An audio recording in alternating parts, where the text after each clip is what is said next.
Hello guys, आपल्या सर्वांचं माझ्या चॅनलमध्ये स्वागत आहे. तर आपल्याला नवरात्रामध्ये ओटी कशी भरायची, कारण ओटी भरण्याची पद्धत ही खूप महत्त्वाची आहे. तर त्यासाठी आपल्याला काय काय लागते ते मी एक एक तुम्हाला दाखवते. तर इथे आपल्याला तांदूळ पाहिजे आहे. तर प्रत्येक तांदूळ जे आहे त्यांनी आपल्याला ओटी भरायची आहे, तर ती पण 5 वेळा. तर आता चला पहिले ओटी कशी भरायची तर ती तुम्हाला दाखवणार आहे. तर इथे आपल्याला जे ओटीसाठी लागते, खारी, खोबरं, बदाम हे 5 वस्तू घ्यायच्या आहेत. तर ह्या 5 वस्तू आपल्याला याच्यामध्ये बुडवूनच आपल्याला ओटी भरायची आहे. तर आपल्याला ओटी अशा प्रकारे भरायची आहे.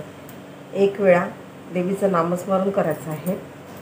दुसऱ्या वेळेस हे ज्या बांगड्या आहेत त्या पण आपल्याला ओटीत ठेवायच्या. अशा प्रकारे ओटी भरायची आहे. जेव्हा आपण 5 वेळा तांदळाची रास टाकतो तेव्हा, आणि तिसऱ्यांदा तर हे ओटीचं सामान आहे ह्याच्यामध्ये सगळं.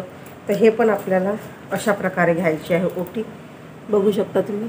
आणि हे पण आपल्या कुलदेवीच्या तिथे ठेवायचं आहे.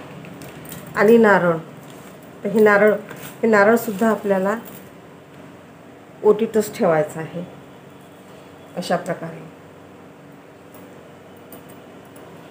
आणि जी शेवटची ओटी आहे 5वी, तर ती अशी भरायची आहे. कुलदेवतेचं नामस्मरण करायचं आपल्याला.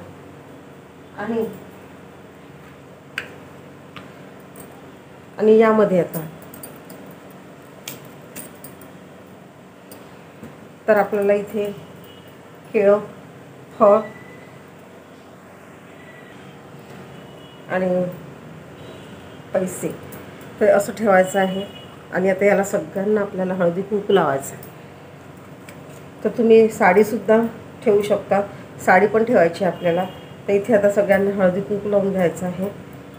ब्लाऊज पीसलासुद्धा, ओटीच्या सामानालासुद्धा, बांगड्यांनासुद्धा, आणि हळदी कुंकू वाहून घ्यायचं आहे. अक्षदा आणि ही कुयरी ठेवायची आहे, कारण आपण आपल्या देवाजवळ ओटी भरतो आहे. तर अशा प्रकारे ओटी भरायची आहे आपल्याला. आणि इथं गजरा असेल तर गजरा, फूल असेल तर फूल ठेवायचं आपल्याला. आणि जे काय तुमच्याकडे वेणी असेल तर ती वेणीसुद्धा ठेवायची आहे. तर अशा प्रकारे हे पूर्ण ओटीचं सामान जे आहे अशा प्रकारे ओटी भरायची असते आपल्याला. तर तुम्ही यामध्ये मणी, मंगळसूत्र, जोडवे वगैरे पूर्ण पुडा मिळतो बाजारामध्ये, तर तो त्याच्यामध्ये सगळंच राहते. तर तो आपल्याला याच्यामध्ये ठेवायचा आहे. तर अशा प्रकारे आपल्याला देवीची ओटी नवरात्रात आपल्या कुलदेवतेची, आपल्या मंदिरात, आपल्या देवघरात आपल्या कुलदेवतेची ओटी भरायची आहे अशा प्रकारे. तर साधी सिंपल ओटी आहे. साडी पण ठेवू शकता तुम्ही, आणि ब्लाऊज पीस सहित ओटी सुद्धा ठेवू शकता. तर व्हिडिओ कसा वाटला तुम्हाला, आवडला असेल तर एक लाईक नक्की करा. स्वस्थ राहा, चांगले राहा, आणि माता राणी आपलं सर्वांचं कल्याण करो, सगळ्यांच्या इच्छा पूर्ण करो, हीच माता राणीजवळ प्रार्थना.